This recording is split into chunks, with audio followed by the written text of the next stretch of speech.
মাঝে মাঝে আমার মরে যাওয়ার মতন মন খারাপ লাগে।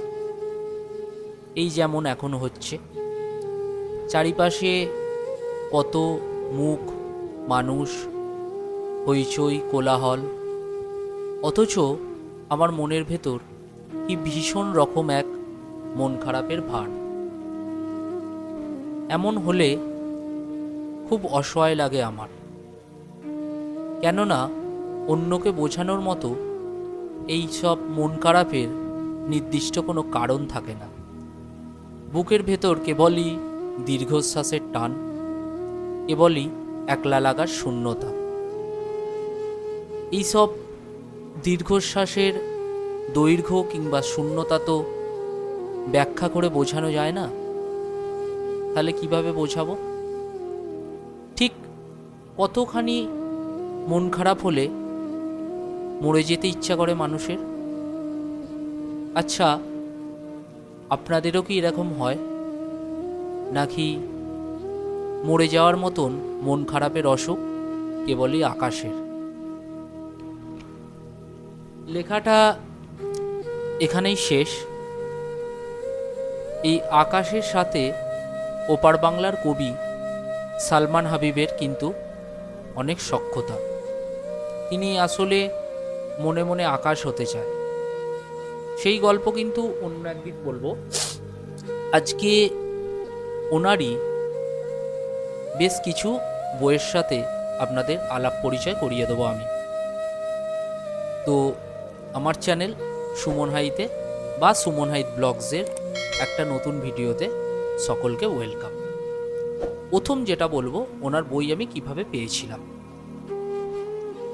ফার্স্ট যে দুটো বই ওনার আমার হাতে এসেছিল, মনে পড়ে, মনও পড়ে এবং দুঃখ দুগুণে 5, সেগুলো আমি ছাদেতে অলরেডি আনবক্সিং করেছিলাম। একটা ওয়েবসাইটে ছিল, সেখান থেকে আমি অর্ডার করেছিলাম। বাকি ওনার 4টে বই আমি একটা জায়গা থেকে অর্ডার করেছিলাম। সেটা কিভাবে করেছিলাম তার একটা খুব সুন্দর ব্যাক স্টোরি আছে, সেটা আগে আপনারা একটু শুনুন, খুব মজা পাবেন। সালমান হাবিবের একটা ফেসবুকে অফিসিয়াল পেজ আছে, সেখানে উনি নিয়মিত না হলেও উইকে প্রায় 5 দিন লাইভে আসেন। লাইভে এসে কবিতা পাঠ করেন এবং লাইভ যে কমেন্টগুলো হয় সেগুলো উনি পড়েন। তো সেখানে আমি ওনাকে প্রশ্ন করেছিলাম যে কলকাতায় বসে আপনার বই কিভাবে আমি পাবো। তো উনি বলেছিলেন যে কলকাতা বুক সেলফ নামে একটা অফিসিয়াল ওয়েবসাইট আছে, ওখানে গিয়ে আপনি আমার বইয়ের খোঁজ করতে পারেন, পেতে পারেন সেখান থেকে। তো আমি সেই মতোই গুগলে গিয়ে কলকাতা বুক সেলফ টাইপ করি। তো ওনাদের অফিসিয়াল স্টোর হচ্ছে উল্টোডাঙাতে। ওনারা বলেন যে আমরা অর্ডার দিয়ে আনিয়ে দিতে পারবো, বেশ কিছুদিন টাইম লাগবে। তো আমি 4টে বই অর্ডার করেছিলাম। সেই বইগুলো প্রায় কালকে এসেছে 1 মাস 1 দিন বাদে। আমি হিসাব করলাম 1 মাস 1 দিন বাদে এসেছে। তো সেই বইগুলোর সম্বন্ধে একটু বলবো জাস্ট। তো প্রথম বইটা হচ্ছে যেটা আমার হাতে আছে, সেটা হচ্ছে এই যে এই বইটা, মন খারাপের মন ভালো নেই, সালমান হাবিবের লেখা। তো এই বইটা থেকেই এই বইটা আমি কয়েকটা পৃষ্ঠা পড়েছি। যে কালকে দুপুরে ডেলিভারি হয়েছে, আমি রাতে কয়েক পৃষ্ঠা পড়ছিলাম। সেখান থেকেই একটা কবিতা খুব ভালো লাগলো, সেইটা আপনাদের একটু পড়ে শোনাচ্ছি। আমি জাস্ট পড়ছি, কোনো কবিতা পাঠ নয় এটা। 72 পেজেতে আছে বইটা, 80 থেকে 84 পৃষ্ঠার মতো হবে। কলকাতার কাউকে, কবিতার নাম হচ্ছে কলকাতার কাউকে। আপনাকে আমার বড় বেশি আমাদের মনে হয় এই শহরেই থাকেন আপনি, এই আমাদের পাড়ায়। আপনাকে দেখলেই মনে হয় আমাদের সীমান্তে কোনো কাঁটাতার নেই, চাইলেই দৌড়ে পার হতে পারি এ বাড়ি ও বাড়ির উঠান। আপনাকে দেখলেই মনে হয় আপনার হাসির শব্দ ব্যালকনির বাতাসে ভাসে। খোপা খুলে দিলেই উড়ে আসবে ঝরে পড়া চুল। আমাদের কথা বলবার ভাষাটাও এক। ভালো লাগার মাত্রা বোঝাতে আমরা উভয়েই ভালোবাসি বলি। ব্যথিত হবার শব্দটাও অভিন্ন। জাস্ট এখানেই শেষ কবিতাটা, আপনাদের সাথে একটু শেয়ার করলাম আমি। তার পরের পেজেতেই আছে ৭৩ পেজেতে কবিতার উপাদান। এখানেও খুব সুন্দর 4টে লাইন আছে, আপনাদের সাথে একটু শেয়ার করছি। কবিকে কাঁটা দিলে কবি বাড়িয়ে দেয় ফুলের ঘ্রাণ, ফুল দিলে বিপরীতে গড়ে তোলেন ফুলের বাগান, শুধু দুঃখ দিলে ফেরত না দিয়ে তা দিয়ে কবিতা বানান। আমার যা কিছু কবিতা তা আপনাদের দুঃখেরই অবদান। খুব সুন্দর না? তো এই বইটা আমি দেখলাম, মানে কিছু কবিতা পড়ে আমি দেখলাম যে এই বইটা একটু ডায়েরি টাইপ লেখা, একটু ডকুমেন্টারি টাইপ লেখা, সরাসরি আবেগ প্রকাশ করা হয়েছে, সাবলীল ভাষা খুব। এবং এই বইটা হচ্ছে যাদের কিছু কিছু সময় খুব মন খারাপ লাগে তাদের জন্য একদম অব্যর্থ ওষুধ এই বইটা। তো ফার্স্ট বই হচ্ছে আজকে মন খারাপের মন ভালো নেই সালমান হাবিবের। দ্বিতীয় বই হচ্ছে এই বইটি, এই যে এই বইটা, এই বইটার নাম হচ্ছে কথাটা ফুরিয়ে এলে নাম ধরে ডেকো। ওনার বইয়ের নামগুলো ভীষণ ইন্টারেস্টিং। কথাটা ফুরিয়ে এলে নাম ধরে ডেকো। তো এই বইটারও একটা ছোট্ট অংশ, মানে প্রথম পেজেতেই লেখা আছে, জাস্ট ছোট্ট করে লেখা, সেটা আপনাদের সাথে শেয়ার করছি আমি।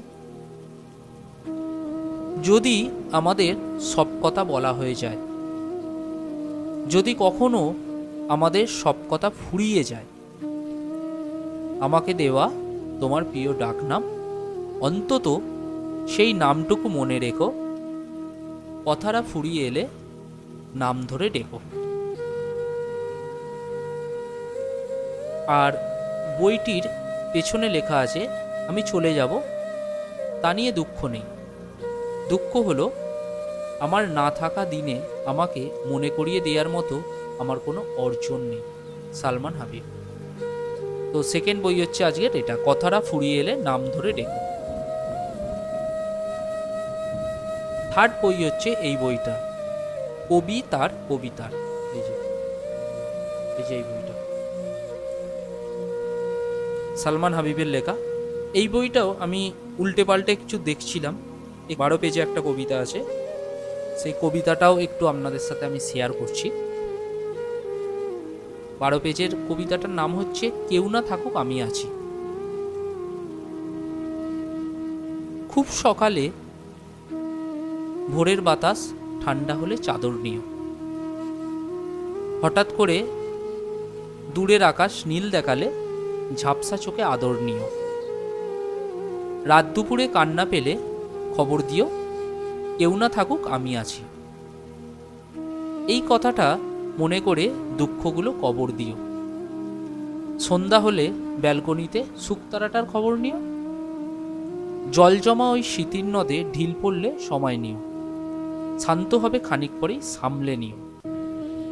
কোলাহলে ভিড়ের ভেতর মানুষ থেকেও একলা হলে জেনে নিও, দিনের শেষে ক্লান্ত বেশে ফিরবে কেবল নিজের কাছেই, কেউ না থাকুক আমি আছি পথের পাশে। হালকা হলেও যেমন থাকে ভোরের শিশির দুর্বাগ আসে। যেরকম আমি এই কবিতাটা বললাম, এরকম অসংখ্য কবিতা আছে যেগুলো পড়লে সরাসরি মানে আপনার মন ছুঁয়ে যাবে। এটা হলো আজকের 3 নম্বর বই, কবি তার কবিতার। 4 নম্বর বইটা হচ্ছে, এই বইটার নামটাও খুবই ইন্টারেস্টিং এবং আমার খুবই পছন্দের। যেমন মন খারাপের মন ভালো নেই, এই লেখাটাও আমার পছন্দের।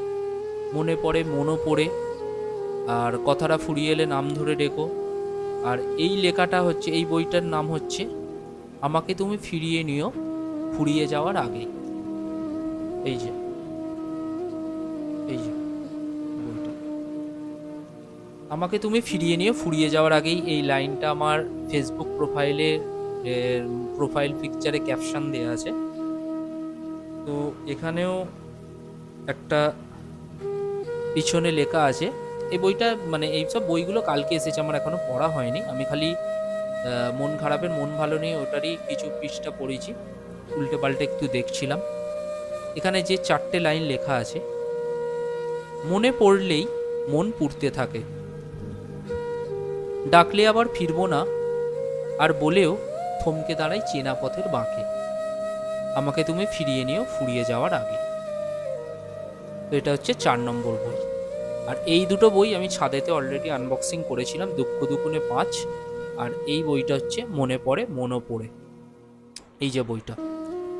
তো সালমান হাবিবের আমার যতদূর জানা আছে 13খানা কবিতার বই আছে, তার মধ্যে আমার সংগ্রহে 6খানা আছে। ভবিষ্যতে আরও সংগ্রহ করব, সেটা নিয়ে কোনো চাপ নেই। এবার আপনাদের আমি বলেছিলাম যে ভিডিওতে যে এখন আমি একটু ওপার বাংলার লেখকদের সংগ্রহ লেখা সংগ্রহ করছি। আস্তে আস্তে সেই সংগ্রহটা বাড়বে। এবং সত্যি কথা বলতে কি, আজকের এই ব্যস্ততম সময়ে দাঁড়িয়ে এই যে চারপাশে নিজের মানুষের প্রতি নিজের মানুষের প্রতি বিশ্বাস হারাচ্ছে প্রতিনিয়ত সমাজ থেকে ভালোবাসা নামের বস্তুটি হারিয়ে যাচ্ছে। এখানে মানুষের নামে যাচ্ছে তাইভাবে কথা বলছে, কেউ কাউকে কোনো রেসপেক্ট নেই, কারোর প্রতি শ্রদ্ধা নেই, কিছু নেই। সেরকম একটা অস্থির সময়ে দাঁড়িয়ে কিন্তু আমার পরিবার পরিজন, আমার কিছু প্রিয় বন্ধু, জিম আমার প্রতিদিনের লাইফস্টাইলে, এবং তার পাশাপাশি এই বইগুলো কিন্তু আমাকে প্রতিদিন নতুন করে বাঁচার জন্য অক্সিজেন যোগাচ্ছে। তো বইয়ের অবদান আমার জীবনে যে কত বড় সেটা বলে বোঝাতে পারবো না। এবং আপনাদের কাছেও আমি বলেছি, আবারও বলছি যে আপনারা চেষ্টা করুন দিনে অন্তত একটা পৃষ্ঠা পড়া, বই পড়ার অভ্যাসটা অ্যাটলিস্ট তৈরি করুন, দেখবেন খুবই ভালো লাগছে। আর বেশি কথা বাড়াবো না, আজকের ভিডিওটা এইটুকুনি থাকলো। নেক্সট ভিডিওতে আবার খুব তাড়াতাড়ি আপনাদের সাথে দেখা হচ্ছে, এবং কি বই পড়ছি এখন রিসেন্টলি সেটা তো আপনাদেরকে জানাবোই নেক্সট ভিডিওতে। আর নতুন কোনো বই এলে সেটারও আনবক্সিং করব আমি। আজকের ভিডিওটা এইটুকুনি। আর লাস্ট প্রত্যেক ভিডিওতে আমি যে কথা বলি সেই কথাই আপনাদের সাথে আমি শেয়ার করছি, যে আমার চ্যানেলটি সুমন হাইট, চ্যানেলটিকে প্লিজ সাবস্ক্রাইব করবেন, লাইক কমেন্ট শেয়ার করবেন। আজকে একটু অন্যভাবে ভিডিওটা শুরু করলাম, কেমন লাগলো জানাবেন।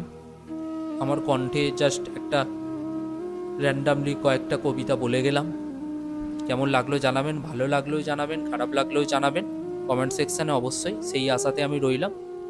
আজকের মতো টাটা, আবার পরে দেখা হচ্ছে, টাটা।